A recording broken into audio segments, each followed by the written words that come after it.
The night was unusually quiet, almost too quiet for a small town like this. The only sound was the faint hum of streetlights outside and the distant barking of a dog that seemed nervous for no reason. Arjun sat on the edge of his bed, staring at the plain white wall in front of him. It had been 3 nights since he last slept properly, and the exhaustion was starting to show in his bloodshot eyes. He told himself it was just stress, just overwork, but something inside whispered that it was more than that. Much more. He turned off the light and lay down, hoping that this time, sleep would come easily. The room was cold, even though the heater was on. He pulled the blanket over his head and closed his eyes. Minutes passed, then an hour, then another. Still nothing. His body begged for rest, but his mind refused. Every time he felt close to drifting off, he heard it, a faint tapping sound. At first, he thought it was his imagination, but then it came again, louder this time. Tap, tap, tap, like fingers on glass. Arjun sat up, scanning the room in the dim glow from his phone. Nothing, just the same familiar furniture. He checked the window. Locked. Checked the door. Closed. Heart racing. He lay back down, convincing himself it was nothing. Just the wind. Just his tired brain. But then the tapping returned, this time right behind his head. He spun around, but the wall was empty, smooth as ever. He laughed nervously to himself, muttering that he needed sleep badly. Finally, after what felt like hours, his eyes grew heavy. He let them close and slipped into darkness. But the darkness was not peaceful. It was heavy, suffocating. He found himself standing in his own bedroom, yet something was wrong. The air felt thick, and there was no sound. No ticking clock, no wind, nothing. He walked toward the mirror, and his heart sank. His reflection wasn't moving. It just stared at him with a smile that didn't belong to him.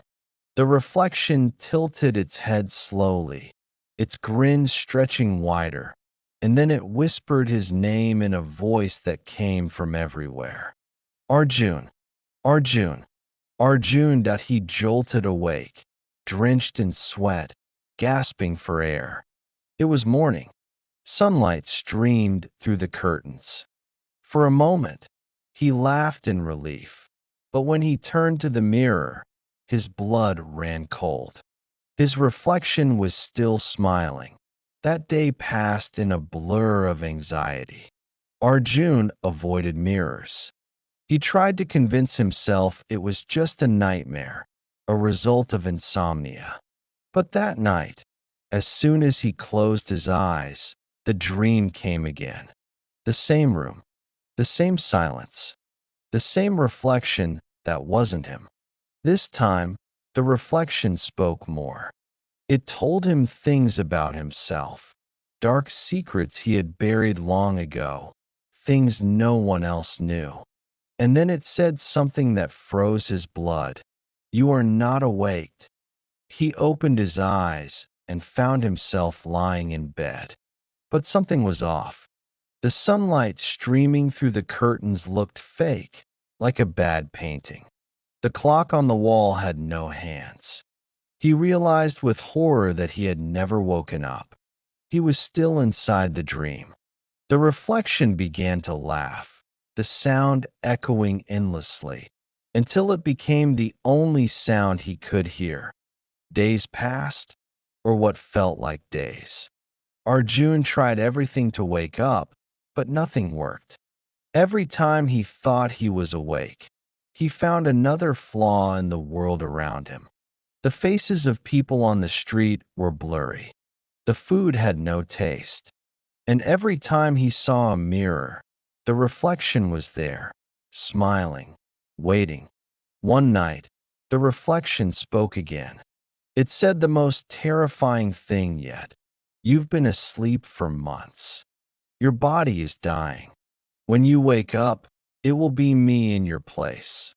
Arjun screamed, clawing at the walls, but the dream would not let him go.